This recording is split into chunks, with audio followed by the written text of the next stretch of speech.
What's up, everybody? Jerry Scarlato here with another episode of Thriveology 101. And today, I want to address the question of what time is best to work out. What is the best time to exercise? I'm answering this question because one of our members asked this yesterday. Actually, I asked her what question that I should answer because she was watching some of our YouTube videos. So I thought, okay, well, what do you think we should talk about? And she said that that's a question that she gets a lot because she's been working out with us for about 5 or 6 years now. Plenty long enough. But nonetheless, if you know who you are, and you do know who you are, I'll be taking you up on our bet later today or tomorrow, next time I see you. So today we'll talk about the best time to work out. There are really two answers to this question. There's a best time and then there's a second best time.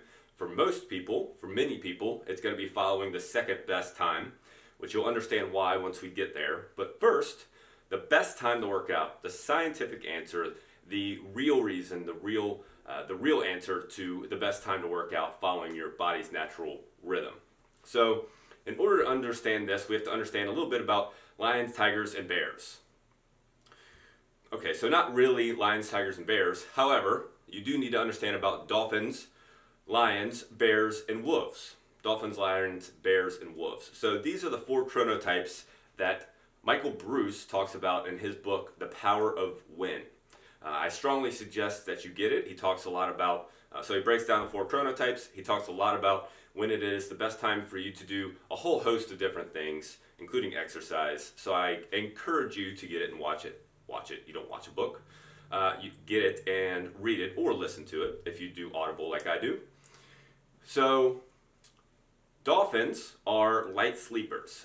These are people who are typically diagnosed as insomniacs. Wake up a lot throughout the night. They wake up early sometimes. They go to bed late sometimes. So, a small minority of people are dolphins in the American society. Wolves are people who wake up early with lots of energy in the morning and go to bed early because they get tired early at night. I am naturally a lion. I wake up at 4:30. I go to bed at 8:30 or by 8:30, depending on when my wife lets me go to bed.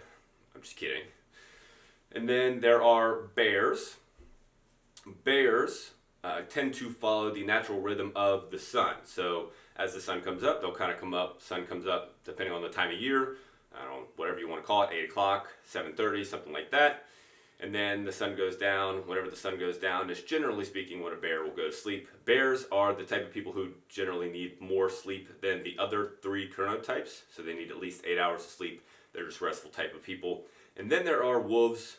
Wolves are the opposite of lions, and wolves like to stay up later. They have more energy at night, and they like to sleep in later. They have less energy in the morning. They have a hard time waking up. My wife is sort of kind of a wolf. She likes to be up later than I do. She does a lot of projects at night.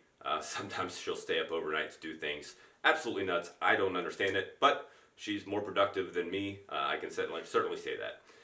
Nonetheless, those are the four chronotypes, and it's important to understand them, not only for exercise, but for a lot of other areas of your life. So when it comes to exercise and the four chronotypes, for three of them, the best time to work out is between 5 and 7 in the afternoon/evening. So for lions and bears and wolves, the best time to work out is between 5 and 7 in the evening. Now there's a host of reasons because of this, but a lot of it has to do with just kind of gaining that extra boost of energy after work. People get off work, you get tired. Most people go home, sit down on the couch, rest after sitting all day and doing nothing. Not doing nothing, but rest, sit down on the couch and sit some more after sitting all day at work. Instead, if you go and get your workout in, you'll have a little boost of energy to get dinner ready, do any chores that you need to do, enjoy some time with your family and spouse. And then, as long as you're not exercising too close to sleep time, then you can fall asleep probably faster because exercise certainly induces a higher sleep latency, if you will, or a higher ability to fall asleep faster.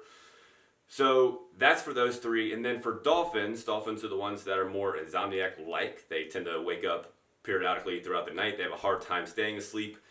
For dolphins, the best time for you to work out is first thing in the morning. So the first thing that you wake up, generally about 6 o'clock in the morning, give or take. And that is because, partly because why it's important for lions and bears and wolves to sleep, to exercise in the evening. For dolphins, when you exercise in the morning, you're not interrupting that evening sleep. You need to get as much sleep as you can. So when you exercise in the evening, you might interrupt that to some extent. So getting that exercise in first thing in the morning is going to help boost your energy throughout the day and hopefully allow you to fall asleep better at night. Okay, so that's the 4 chronotypes. That's the scientific reason, if you will, for the best time to work out. Now, with that being said, the second best time to work out is when you can get it in your schedule.